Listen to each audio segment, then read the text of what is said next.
I've always been passionate about skateboarding and was pretty good at it. I filmed and shared videos of my tricks with my followers, who craved novelty and excitement. My followers eagerly anticipated my latest videos, craving novelty and excitement, and I constantly pushed myself to surprise them with my adeptness. As a result, apprehension and unease hindered my ability to perform stunts and advance my abilities.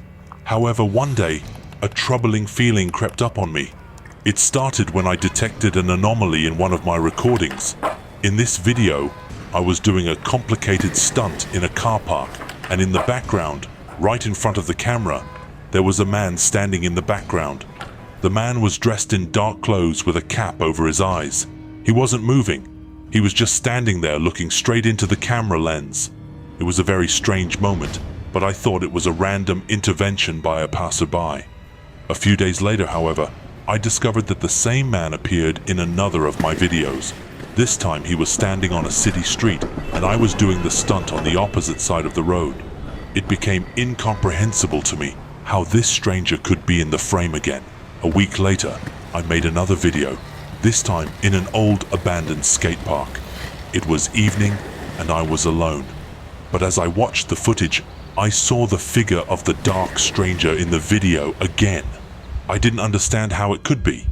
Now, during the filming of the next video, I kept looking around for this stranger, but I never saw him. One day, I chose to record a video on the rooftop. To avoid causing disturbance, I contacted my friend Nick. We were alone on top of a tall building. While I performed my stunt, Nick filmed the video. Upon reviewing the footage, we noticed someone in the shot, standing still and staring directly at the camera.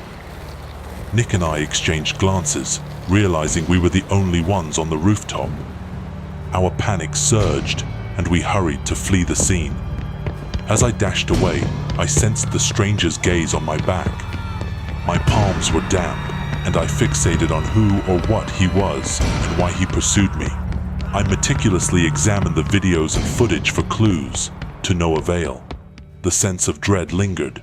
I persisted in glancing backwards and inspecting the shutting doors. My love of skateboarding and creating videos dwindled. Along with it, my ability to sleep soundly deteriorated. The unknown person imprinted something on my being that would not vanish. From then on, I was constantly searching for the apparition that invaded my existence.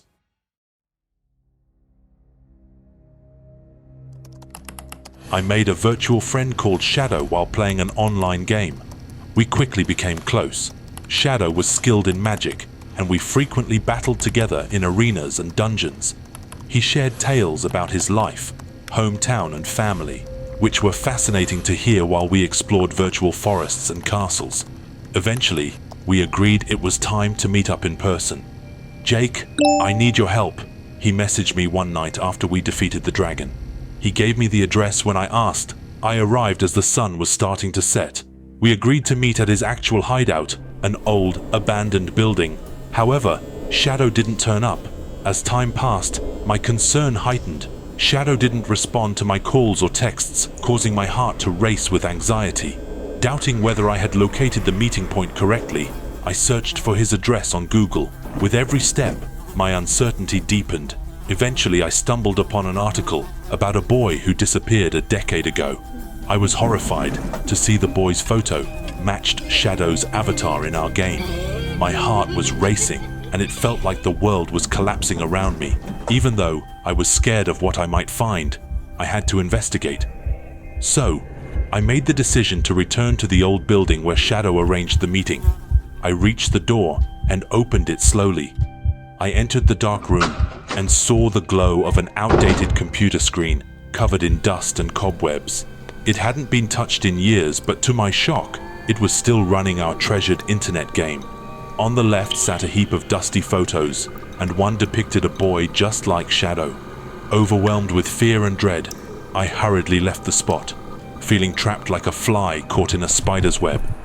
I tried to find answers, but it was as if there was another puzzle missing. I couldn't work out which parts of the story were true and which were false. I felt confused and anxious, but my mind couldn't accept what I saw. A voice in my head said that Shadow and I would never meet, either in reality or in the virtual world. It was a weird and dangerous game of destiny, and it was too risky to investigate its secrets.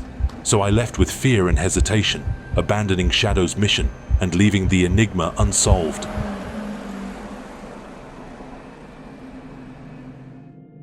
I was relaxing in my comfortable sitting room when my mobile phone beeped unexpectedly. I took it out and noticed a notification from my former acquaintance, Mike. It was a voice memo. I tapped the play button and listened as his voice echoed with fear and hopelessness. It won't be long now.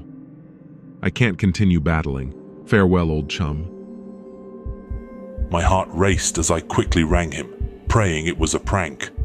But Mike didn't pick up. I repeatedly called until he finally answered. What's the problem, Mike? You sent me a dreadful text. What are you talking about? I was sleeping. I didn't send anything, said Mike calmly. He sounded convincing, and I nearly believed him. He assured me that he was well and nothing had occurred. I began to consider various explanations. Following our conversation, I revisited the voice message, and it remained a mystery. I began to consider various explanations. Perhaps someone else was using his mobile. Or was it a glitch in the system? Time flew by as I scrutinized the recording, hoping to detect any clues. Yet, a certain sound I heard made me cringe in terror. Mike's message could be heard with sounds reminiscent of footsteps shuffling and the sound of slow, heavy breathing in the background. I felt uneasy as I went to bed that night and didn't sleep well. On the following night, the doorbell rang 4 times once more. All of a sudden, my doorbell rang 4 times. I woke up feeling annoyed, but as I got closer to the door, I heard heavy, slow breathing. Petrified, I decided not to open it. I checked the peephole, but nobody was at the door. Later, I shared the incident with Mike and jestingly wondered if death had come to the wrong house. On the 3rd night, Mike stayed over and we stayed up late. The doorbell rang again, but I feigned ignorance to check if my senses were deceiving me. He heard everything clearly. After I told him the story, he said, "Let's handle these jokers," and rushed outside. That was the final time I saw him, because though he did not vanish, he was struck by a vehicle and perished in the hospital. The calls ceased. I recalled this tale as I heard 3 quick door chimes and matching wheezing sounds last night. I am uncertain what actions to take next. I confront a sinister enigma, and I sense that time is not on my side. The approaching nightfall fuels my urgency to unravel this unnerving message prior to its manifestation.